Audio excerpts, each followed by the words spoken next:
ALS, also known as Lou Gehrig's disease, impacts nearly 20,000 Americans. Now, a professor from Michigan who works at Ferris State University wants to bring more attention to the disorder, and she's doing this in her new memoir that just came out. ALS is, I think, one of the worst things you can be diagnosed with because there is no treatment and no cure. Deirdre Fagan released a memoir called Find a Place for Me, Embracing Love and Life in the Face of Death.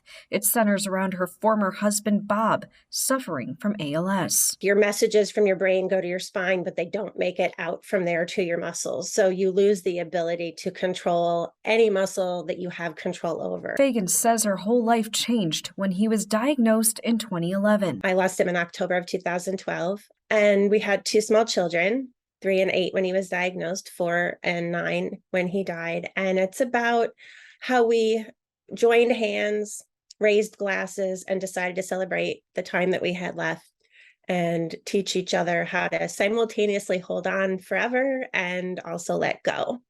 And so it teaches about ALS. And I also think it's very much about honest conversations in marriage, about handling a diagnosis like that while still embracing life, and about making decisions about your own death that not only serve you, but help those you leave behind. Fagan decided to write about the challenges before it was too late. But I had noticed that I'd started to lose some of my memories about Bob in those 10 months. And I said, I've decided I need to write that book before I lose the memories. I want to put them down. And I want to tell this story also, first and foremost, for our children who someday will read it and know more about their parents' love for each other and our relationship. It's been nearly 2 years of writing. The memoir has 44 chapters, the exact age Bob was when he died. Early readers have said, oh, it's so hard to get past those early chapters because it's so painful, because that's when we're finding out his diagnosis. And of course, we're devastated. I had learned through other loss, like humor is essential. Levity is essential. You cannot live 24/7 in your grief and your loss. That is just, you cannot live that way.